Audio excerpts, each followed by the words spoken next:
Olá, tudo bom?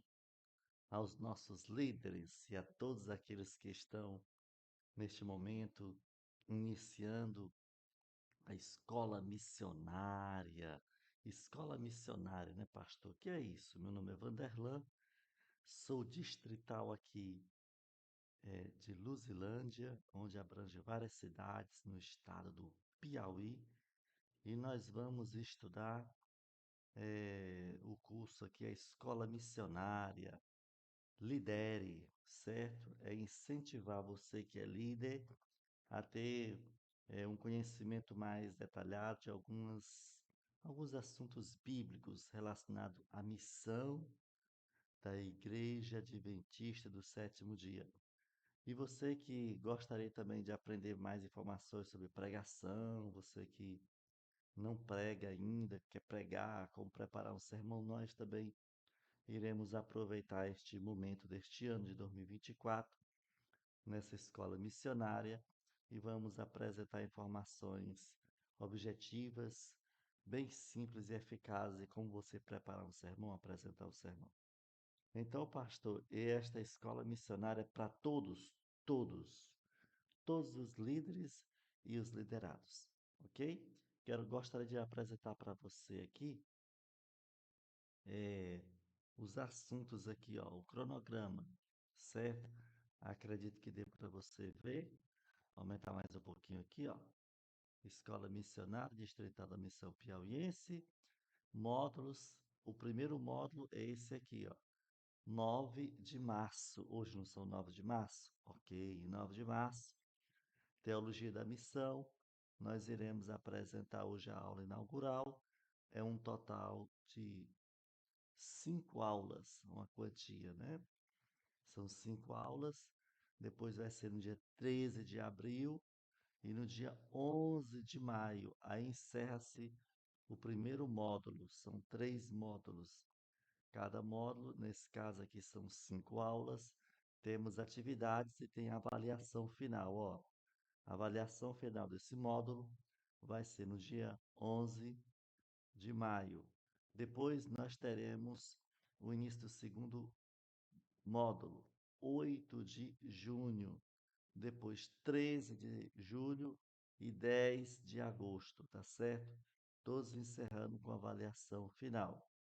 Depois, o terceiro e último módulo de 2024, no dia 14 de setembro, é a chamada Missão Cultural. Aqui, Missão Urbana, segundo módulo. O terceiro módulo, Missão Transcultural, dia 12 de outubro e 9 de novembro é a aula final que termina com a avaliação final desse módulo.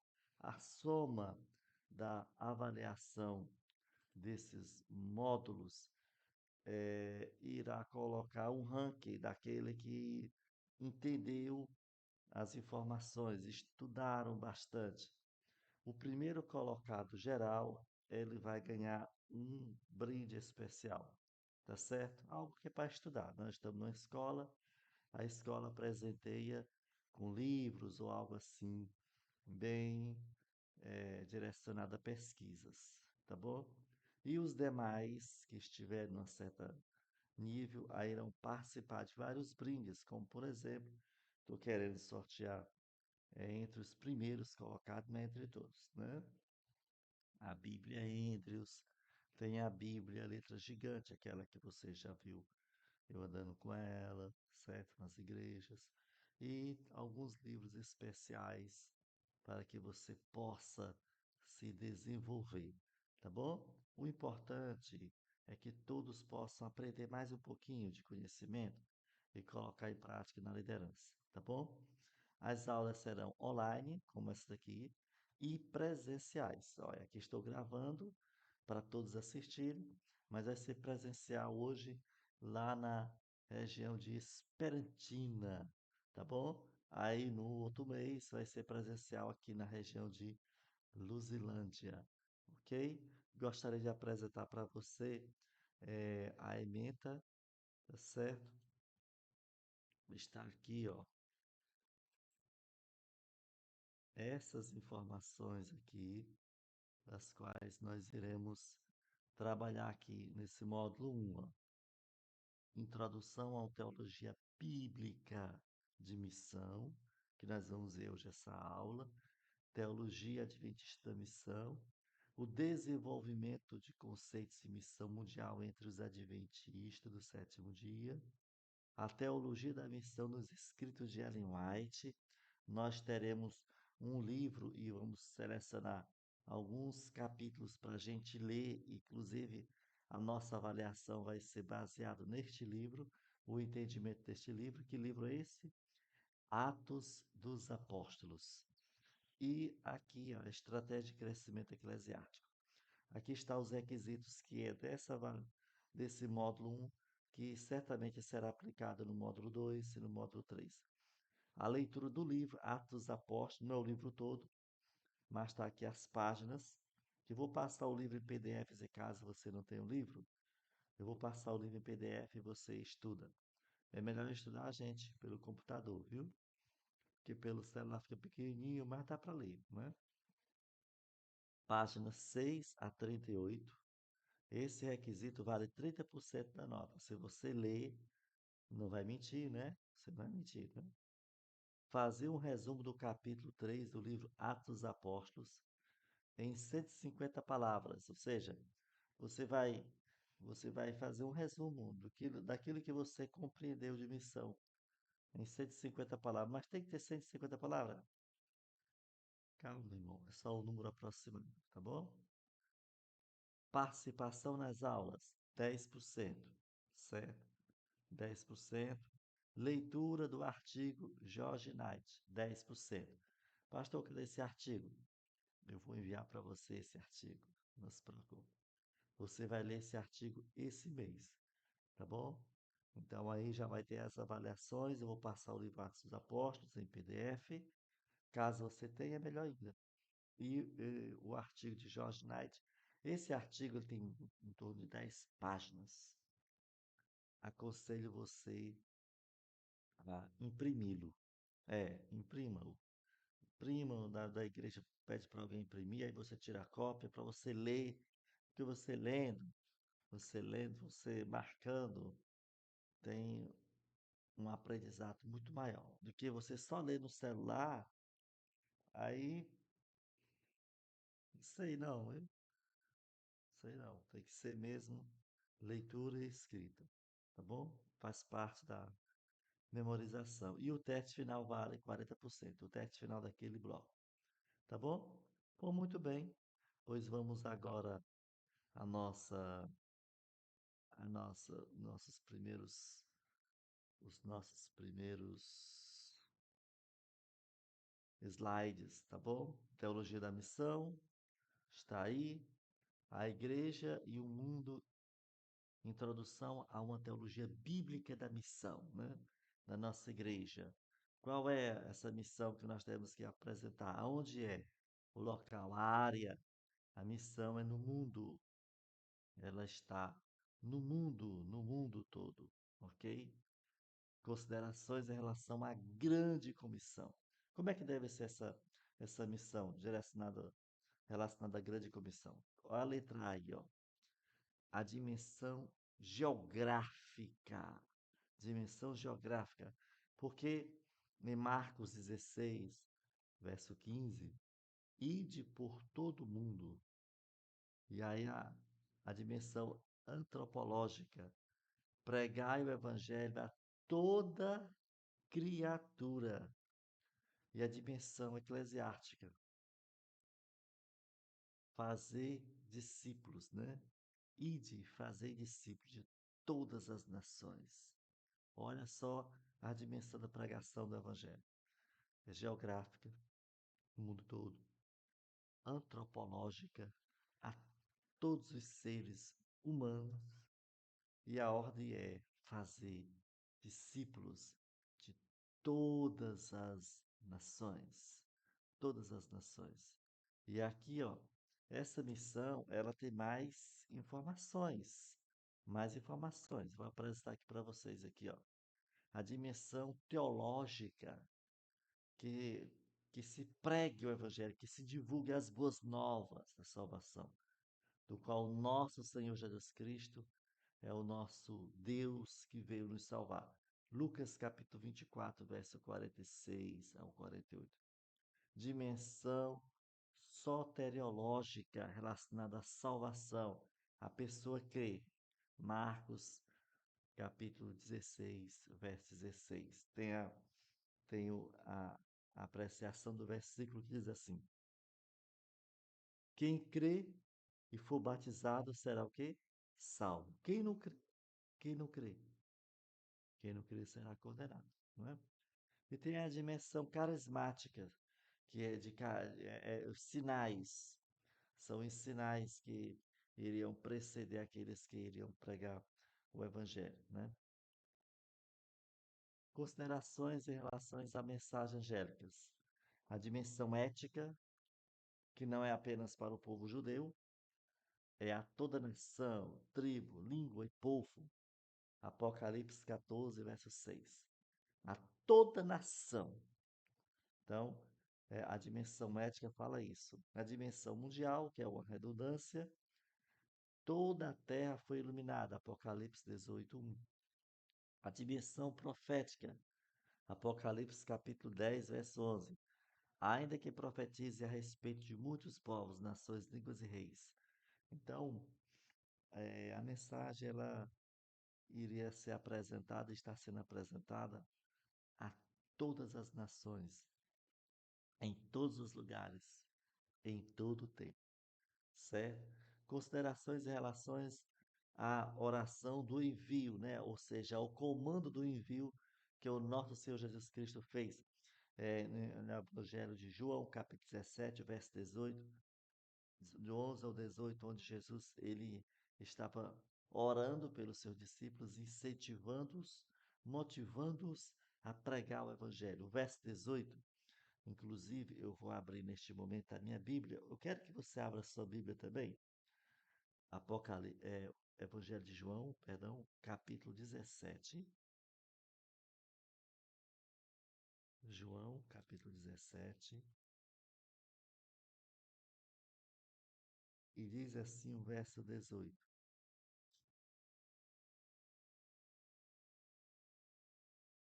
João 17, verso 18. Assim como tu me enviaste ao mundo, também eu vos envio ao mundo. Então, veja só. Cristo envia os seus seguidores ao mundo porque o Pai o enviou, então ele nos envia. Então é uma relação assim de autoridade, não é? Pai para filho, autoridade, não é? Versos 11 e o verso 15. O que é que diz o verso 11 e o que é que diz o verso 15 do Evangelho de João, capítulo 16? O verso 11 diz assim: já não estou no mundo, mas eles continuam no mundo, ao passo que vou para junto de ti, Pai. Santo, guarda-o em teu nome, que me deste, para que ele seja um assim como nós. E aí o verso 15, bonito, né? A unidade está falando aqui. Não peço que os tire do mundo, e sim que eu os guarde do mal. Então eh, nós estamos aqui numa luta espiritual. Então ele pede exatamente isso, que eles estão no mundo, mas não os tire do mundo, mas eu estarei com eles, livres do mal, né?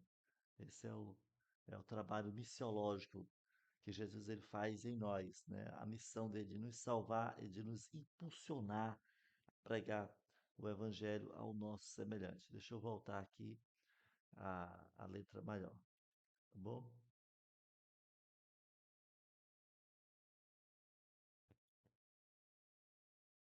Muito bem. Aqui diz o terceiro item. Assim, o mundo é o lugar da ação, né? Onde a gente acabou de ler o verso 11 e 12. O mundo é o lugar da ação. não podemos retirar-nos dele, tá certo?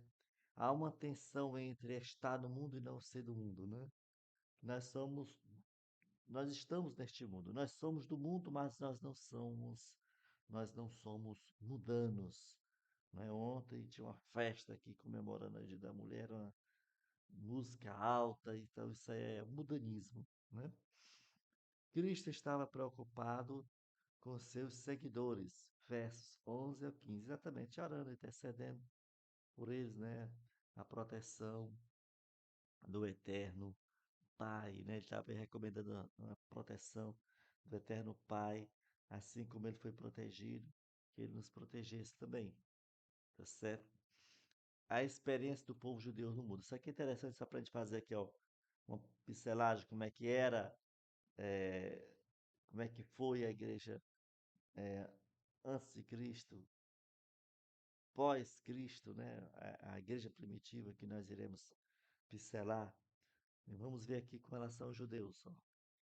A experiência de Israel, né? A dramática experiência de Israel. O que que ele fez? Imitação do mundo. Israel imitou o mundo, suas práticas políticas, sociais e religiosas. Lembra que vocês lembram que quem era o governador era o profeta Samuel, e o povo falou o seguinte: olha, nós queremos ser governados igual aos outras nações, que lá eles têm reis, eles têm regulamentos, nós queremos ser governados semelhante a eles. Então nós queremos isso para nós. Então observe que era além do religioso, era um sistema político, viu? Era um sistema político que ele estava desejando. Em outras palavras, o povo de Israel, quando pediu um rei, não estava gostando. É isso mesmo. Eles não estavam gostando do governo de Deus, né? Teve alguém lá no céu que também não estava gostando do governo de Deus. Você sabe quem é, não é? Não estava gostando do governo de Deus lá no céu. Então, assim como houve essa revolução na época de Samuel, eles pediram um rei, e aí houve a separação, né? Aí começou a já haver o distanciamento, como vocês já sabem, altos e baixos. Quando o rei era bom, o povo estava consagrado. Quando o rei era mau, se afastava de Deus, o povo também perdia suas, ele perdia também a intimidade com Deus, tá certo? Após o cativeiro, também teve experiência, separação total do mundo que os rodeava. Desenvolveu-se a ideia de um gentil estrangeiro que está perdido, condenado. Sua companhia era contaminadora. Então eles passaram, depois que eles saíram do cativeiro, o que que aconteceu? Depois que saíram do cativeiro, eles passaram a, a ter desprezo pelos gentios. Os gentios são todos aqueles que não são judeus. Então eles passaram a trabalhar de maneira assim muito preconceituosa, né, com relação a isso. Ok? A experiência da igreja apostólica e apostólica. Por isso que quando Cristo veio, existia um preconceito muito grande, samaritano, eh, publicanos, que, é, que era um tipo de judeu que era tido como traidor, né, os cobradores de impostos. Os soldados romanos, eles eram odiados, né? E era isso, uma- um- não houve um sentimento muito cordial dos israelitas, né? Eram muito preconceituosos. Por isso que foi bem difícil na época apostólica, que nós vamos ver aqui, quando eles deixaram de pregar só entre eles para pregar fora, para outras nações, né? Deixa eu ler aqui para vocês aqui, ó. Ó, a experiência da igreja apostólica, a novidade teológica trazida por Cristo de que os gentios podem ser salvos é traumática para a igreja em formação. Exatamente.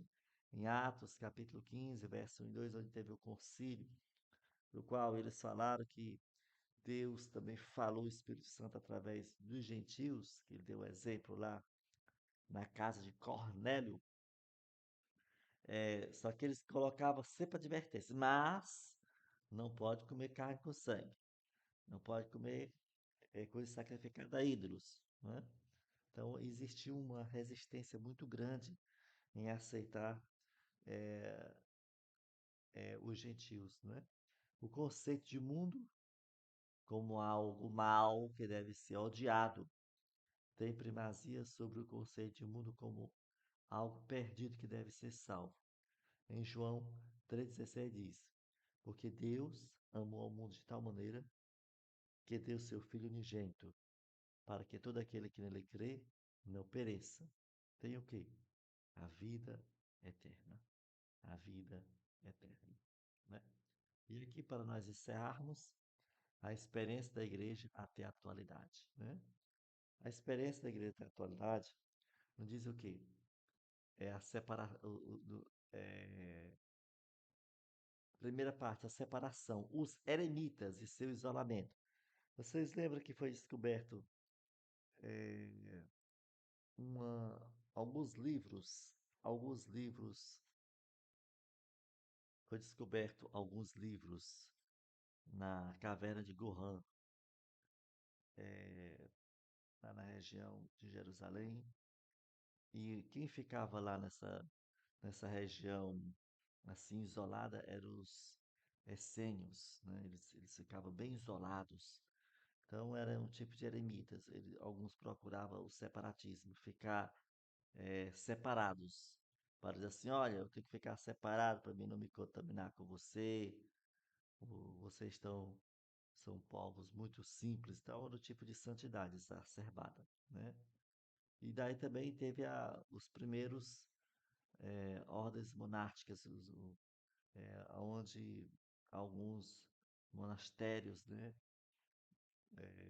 do qual eles iriam só estudar e orar, formar novos líderes, né? E a gente observa que foi daí onde surgiu as universidades, viu? A universidade que existe hoje, que hoje existe até uma aversão, né, à religião, as universidades começaram nos meios religiosos, né? As primeiras universidades europeias são religiosas, né? Então, tinha teologia nas universidades, tinha estudos sobre Deus nas universidades, né? As ordens monásticas se constituem em missionários, então eles estavam ali na universidade para se prepararem, né? Para pregarem o evangelho. E aí veio a secularização, né? Uma primeira etapa da secularização de objetivos é os objetivos sociais acima dos religiosos. Hoje é isso, né? Ou seja, Deus só se der certo, Deus só se tiver tempo. Primeiro são os objetivos sociais, que as pessoas procuram seus próprios interesses, né? Acho que sempre foi assim, gente. Sempre foi assim.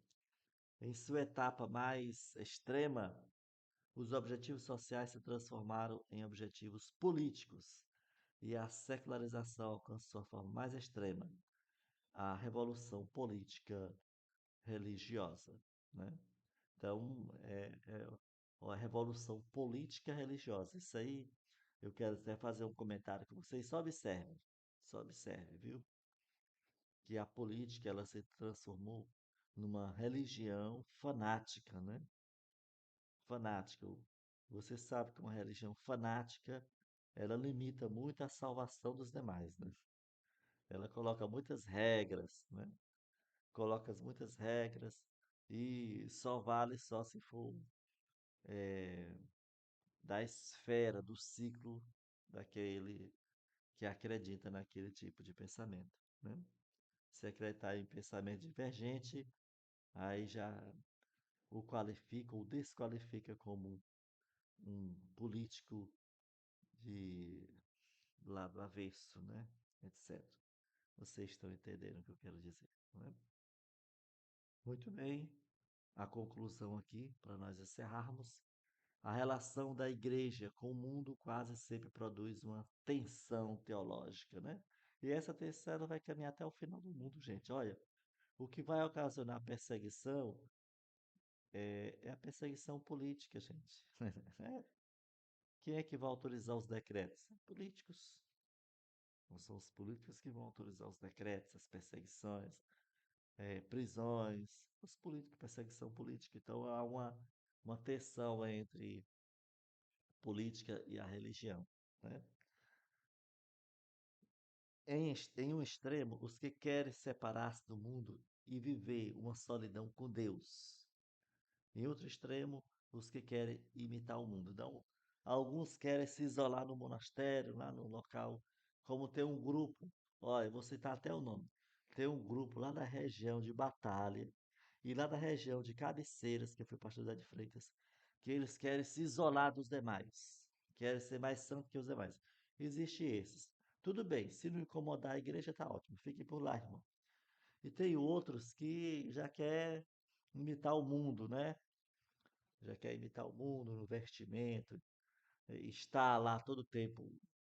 Porque ou você pode passar no local e estar comemorando o aniversário, você dá o parabéns e sair, mas não ficar ali no meio ali de bebedeiras, músicas de todos os estilos, né? Isso aí é imitar o mundo e também isso tem que ter o equilíbrio, tá bom? Como a igreja pode cumprir sua missão no mundo sem cair em nenhum dos extremos, né? O equilíbrio, irmão, esta é a palavra. Equilíbrio. Equilíbrio. E só para caso você não discorde, ah, pastor, quer dizer que é político, é porque aqui lá na Coreia do Norte as pessoas não podem declarar que são cristãos. Lá vai fazer 2 meses. Um bebê de um mês, um bebê de um mês,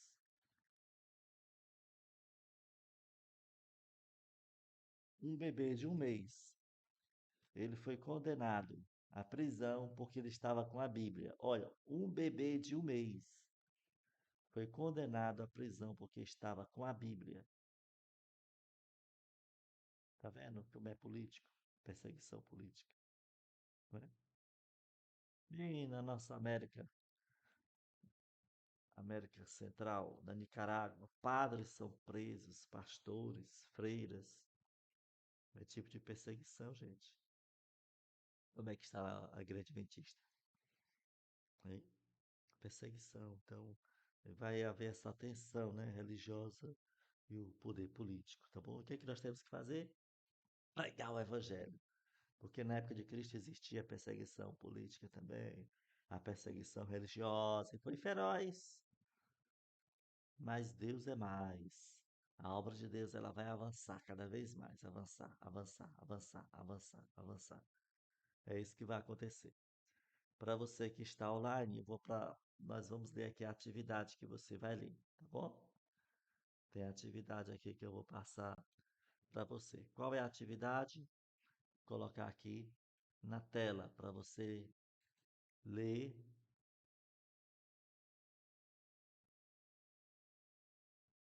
Abrindo aqui, atividade número 1, a primeira atividade, viu, gente de Deus? Povo lindo de Deus, povo lindo de Deus. Primeira atividade, você vai ler o livro Atos dos Apóstolos, capítulo 11. Eu vou ler, viu? Quando encerrar aqui, eu vou ler. Aí você vai ler também. Atos dos Apóstolos, capítulo 11, versos do 19 ao 30. Depois, Atos, capítulo 13, verso do 1 ao 3. Você vai ler sua palavra, você vai ler, depois você vai discutir com outra pessoa, trocar ideias. Essa é a palavra.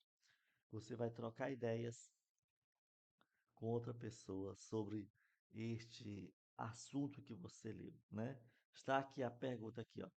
Que princípios para o cumprimento da missão podemos encontrar na igreja de Antioquia? Antioquia, uma curiosidade, foi aonde o grupo chamado Seita dos Nazarenos, ou, perdão, Seita do Nazareno, ou aqueles que são seguidores do caminho, foram chamados de cristãos.